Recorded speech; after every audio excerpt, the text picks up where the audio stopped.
कळव्यातील समाजसेवक अभिजित पवार यांच्या जनसंपर्क कार्यालयाचे उद्घाटन माजी मंत्री आमदार जितेंद्र आव्हाड यांच्या शुभहस्ते संपन्न.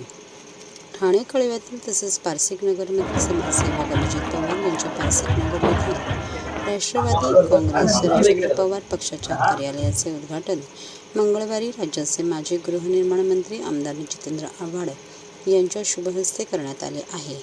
यावेळी राष्ट्रवादी काँग्रेसचे ठाणे शहर जिल्हा अध्यक्ष सुहास देसाई, माजी नगरसेवक मिलिंद पाटील, माजी नगरसेविका प्रमिला केणी, माजी नगरसेविका सुरेखा पाटील, समाजसेवक मंदार केणी, समाजसेवक अरविंद मोरे, समाजसेवक रमेश पाटील, समाजसेवक अर्जुन पाटील तसेच अभिजित पवार मित्रपरिवार आणि स्थानिक नागरिक मोठ्या संख्येने उपस्थित होते. तसेच राष्ट्रवादी काँग्रेसचे शरदचंद्र पवार पक्षाचे पदाधिकारी व कार्यकर्ते देखील कार्यक्रमाला मोठ्या संख्येने उपस्थित होते. निवडणुका येतात जातात, जनसामान्यांच्या सुखदुःखात सामील होणं हे राजकीय पक्षाच्या कार्यकर्त्याचं काम आहे आणि ते राष्ट्रवादीचे कार्यकर्ते करत असतात. नागरिकांच्या समस्या प्रश्न सोडवत असतात. ही सर्व कामे करण्यासाठी कार्यालय असावे यासाठी राष्ट्रवादी काँग्रेस जनसंपर्क कार्यालयाचे उद्घाटन करण्यात आल्याचे आमदार जितेंद्र आव्हाड म्हणाले. तसेच सदरचे कार्यालय 24 तास सुरू राहणार असून नागरिकांच्या काही समस्या असतील तर या जनसंपर्क कार्यालयातून त्या सोडवल्या जातील असे देखील समाजसेवक अभिजित पवार यांनी सांगितले. त्यांना एक संपर्काची जागा लागते आणि ती संपर्काची जागा इथे आज उभी राहते.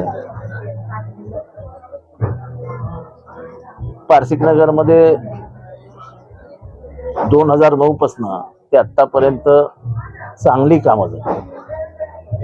आज जेव्हा मी येताना 90 फीट रोडच्या पॅरापिट वॉल्सवर लोक बसलेली बघितली आणि ती जी का पुढे आनंदाने खेळत असलेली पोरं बघितली तर खरोखर मनाला आनंद झाला की आपल्याकडनं खारीचा वाटा का होईना पण 90 फीट रोड निर्माण झाला तेव्हा आपण आमदार होतो.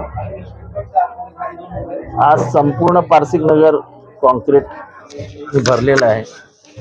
पूर्ण रस्ते कॉन्क्रीटमय आहेत. मला मागे एकदा पारसिकनगरच्या एका नागरिकाने झाडावर बसलेले 10 पोपटांचा फोटो पाठवलेला.